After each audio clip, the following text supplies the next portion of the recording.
Mancera, jefe de gobierno de la Ciudad de México, se te nota, ¿eh? Se te nota. Estamos un día después y todavía se te nota. Ayer encabezaste la promulgación de la nueva, o la primera constitución para esta nueva, renovada, siempre revitalizada Ciudad de México, que también empujaste esta propia definición. ¿Qué representan estos 30 años de lucha democrática para los habitantes de la ciudad?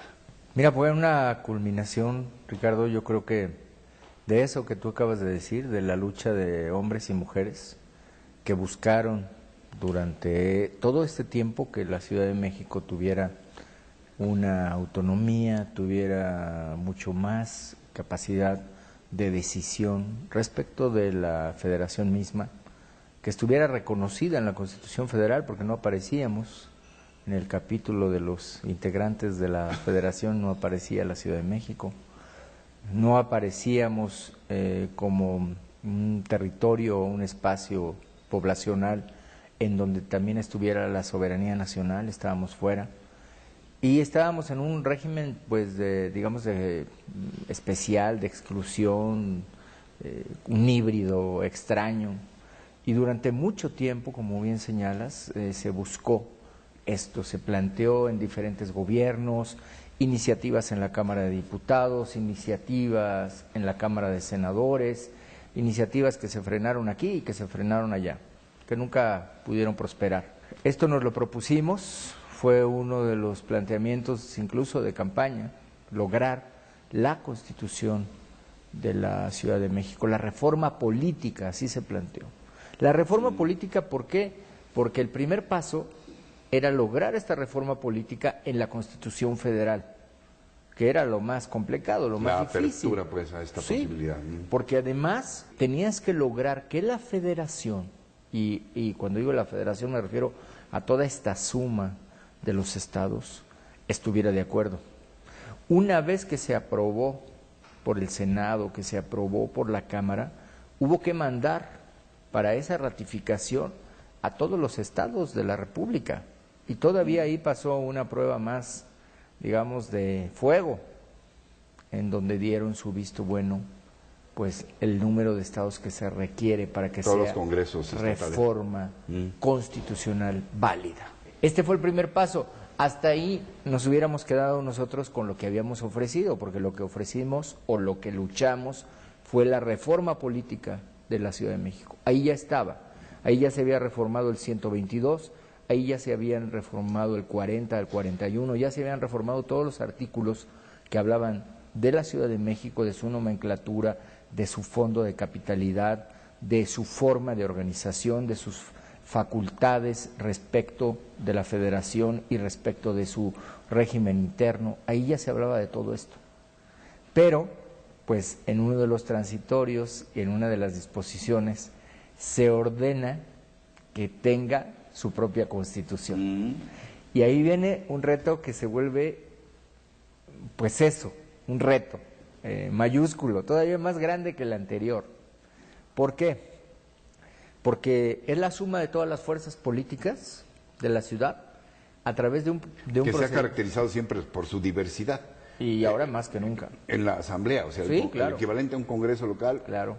Tenemos más representación de más partidos que incluso el Congreso Federal. Además tenías que organizar una elección que el INE no tenía antecedente y que hubo que elaborar reglas para realizarla, que hubo que construir para poder tenerla en tiempo y forma, y que una vez que ya estuvo organizada, pues todavía venía otro reto adicional. Aquí no se acababan los retos.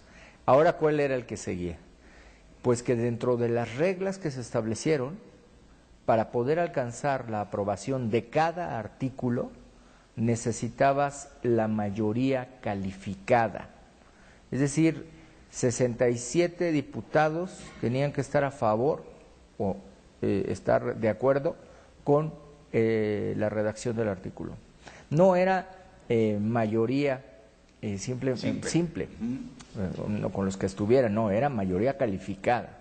Entonces, el reto era verdaderamente amplísimo, porque además el espacio de tiempo, los 4 meses, pues se antojaban ya muy apretados para que saliera el documento. Había temas muy álgidos, había temas muy comprometidos con diferentes posicionamientos, ¿no?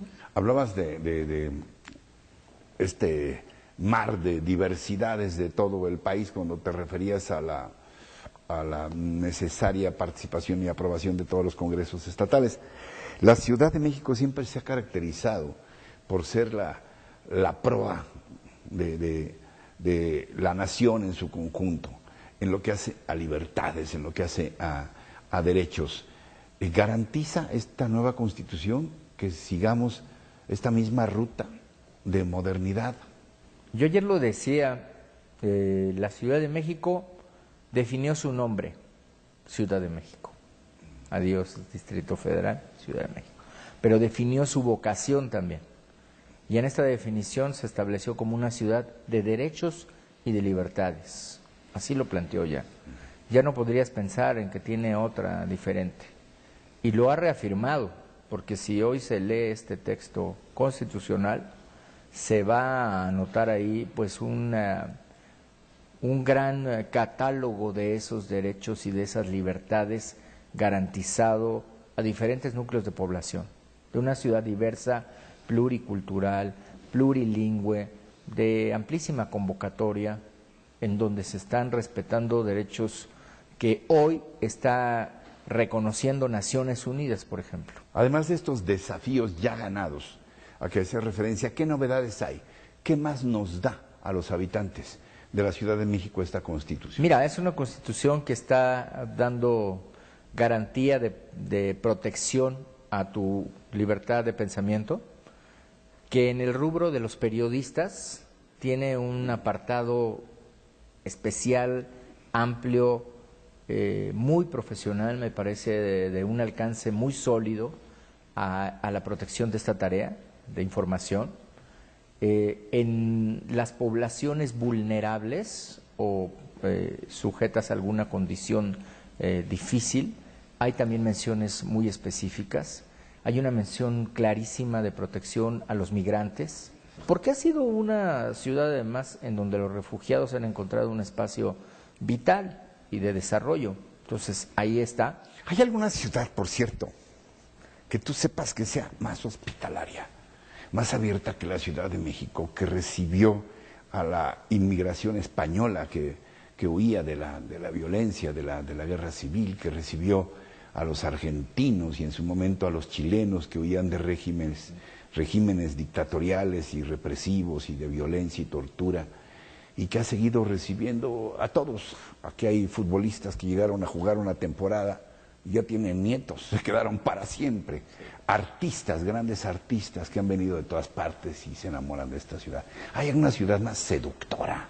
Creo que la ciudad en el mundo que ha dado muestra de esto, como bien lo señalas, de haber abrazado, de haber cobijado a quienes venían huyendo de persecuciones, a quienes venían huyendo incluso pues de genocidios.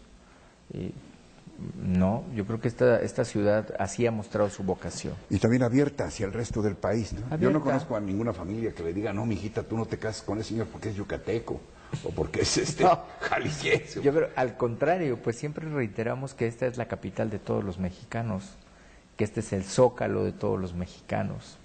Siempre que lo hacemos o que planteamos algo es para todos, es para México. Ahora, ¿qué nos demanda? ¿A qué nos convoca esta nueva Constitución a sus habitantes para seguir sintiéndonos Nos obliga, con la posibilidad de convivir, sí, a pesar de nuestras diferencias? Nos obliga obviamente a la tolerancia, obliga a la planeación, que eso es muy importante, te obliga a pensar en su infraestructura, a pensar en tu ciudad, a que las alcaldías, que ahora serán así en lugar de jefaturas delegacionales, se ocupen de los temas de infraestructura por mandato desde la Constitución misma. Es un documento que te obliga también a la transparencia, que te obliga a la rendición de cuentas, que convoca a la ciudadanía para elegir incluso a órganos que van a ser después de gobierno o de toma de decisiones del más alto nivel. Es una Constitución que ha avanzado mucho en todos estos temas de demanda ciudadana, que pues han estado planteados, sí, en discusiones, en algunos planes, en algunos documentos, pero nunca en un documento fundacional, jurídico de este tamaño. Entonces, yo estoy seguro que como ahora se ha manifestado Naciones Unidas aplaudiendo lo que tiene que ver con el tratamiento de los indígenas, de los pueblos originarios, de esta declaración misma de Naciones Unidas que está incluido en nuestro texto. Fíjate, México se había obligado ya, México en el Foro de Naciones Unidas se obligó a incluir esta declaración en su texto. No lo ha cumplido hasta ahora, pero la Ciudad de México ya. Y por eso Naciones Unidas hoy reconoce a la Ciudad de México. Miguel Ángel Mancera, el haber conquistado estos retos, estos desafíos, ¿qué significa como aliciente para ti en tu muy legítima aspiración de ser candidato a la presidencia en el cada vez más próximo 2018?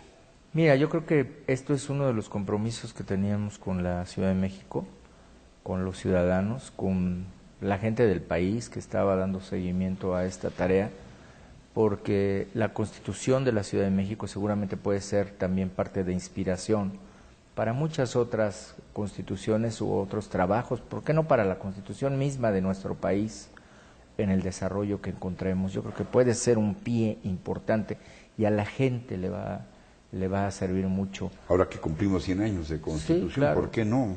¿Por qué no mirar a esta otra?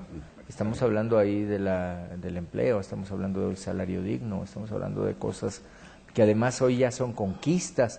Bueno, un tema que pudiera parecer incluso trivial, medio ambiente, en la Constitución, hablando de la defensa del medio ambiente, hablando también de la consideración hacia los animales. Una Constitución moderna, es una Constitución de avanzada, es una Constitución que piensa en la gente y que involucra a la gente en el desarrollo de su ciudad, en el desarrollo de su comunidad.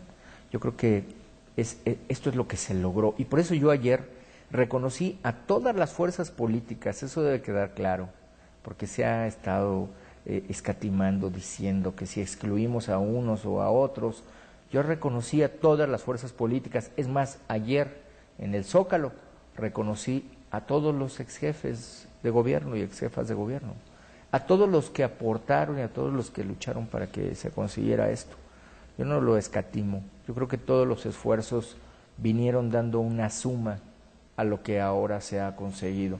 Al propio gobierno federal también, ayer con la representación del secretario de Gobernación, en donde dimos el lugar que corresponde, porque estamos hablando de política nacional, de política de una ciudad con la fuerza que tiene la Ciudad de México. ¿Qué le dirías a quienes nos están viendo y escuchando, no solo en la Ciudad de México, sino en el resto del país, y que se sienten agobiados, a veces contra las cuerdas por las noticias de la baja en el precio del petróleo, el disparo del dólar, la amenaza de la inflación y ahora, por si fuera poco, los embates brutales de un gobierno vecino como el del señor Trump, que ha sido obsesivamente hostil contra México? Bueno, todo esto nos ha generado un ánimo de incertidumbre, de desazón. ¿Qué le dirías a quienes nos están viendo y escuchando, no solo en la Ciudad de México, que está a tu cargo, sino en el resto del país, sobre esto que llamamos el ánimo nacional? Mira, yo creo que debemos de trabajar, obviamente, por México, con México, que hoy toda la gente es importante. Hoy no hay una persona que no cuente. Hoy cuenta la jefa de familia, hoy cuenta el joven que está en una etapa de preparación, hoy cuenta el obrero, hoy cuenta el campesino, hoy cuentan los adultos mayores. Hoy cuentan todos, absolutamente todas las comunidades, desde las más próximas al centro hasta las más alejadas. Hoy todos tenemos que participar para romper inercias. Yo creo que México, si rompe esas inercias, si voltea al sur, si convoca a el trabajo interno, a mejorar nuestra economía interna, a tener una proyección con otro tipo de mercados también, a mostrar lo que es México, toda la grandeza, toda la riqueza que tiene, y hoy nos concentramos en ese desarrollo e invertimos en nuestro propio país y atraemos otra inversión que no necesariamente tiene que ser la de los Estados Unidos, sin dejar de aclarar, como siempre lo hago, que no es nuestro conflicto con el pueblo de los Estados Unidos, es con un presidente obsesivo en lastimar a México, obsesionado en lastimar a México, pero no es la gente en general de Estados Unidos, porque nosotros conocemos a gobernadores, alcaldes, a muchos representantes de Congreso de los Estados Unidos de Norteamérica que no quieren tener una mala relación con México, por el contrario, saben que dependen en buena medida también de lo que se hace por los mexicanos, por las mexicanas. Así que es el momento de demostrarlo, es el momento de esta tarea de unidad, pero no es una unidad sin ton ni son, es una unidad en tareas específicas, en desarrollo planeado, comprometido, y por eso nosotros estamos insistiendo en que se tengan estas planeaciones estratégicas en donde el gobierno federal y los estados participemos de manera conjunta. Miguel Ángel Mancera, jefe de gobierno de la Ciudad de México, gracias por esta conversación. Sabes que este espacio siempre ha estado y seguirá estando abierto. Muchas gracias, Ricardo, muchas gracias a toda la gente y gracias por su apoyo a la Constitución, la primera Constitución de su ciudad, de la Ciudad de México. Te decía, ¿a poco no? Ustedes lo advirtieron, se le nota, ¿verdad? Estoy Estamos contentos. Estás contento. Sí, sí, sí. Gracias, jefe de gobierno. Gracias.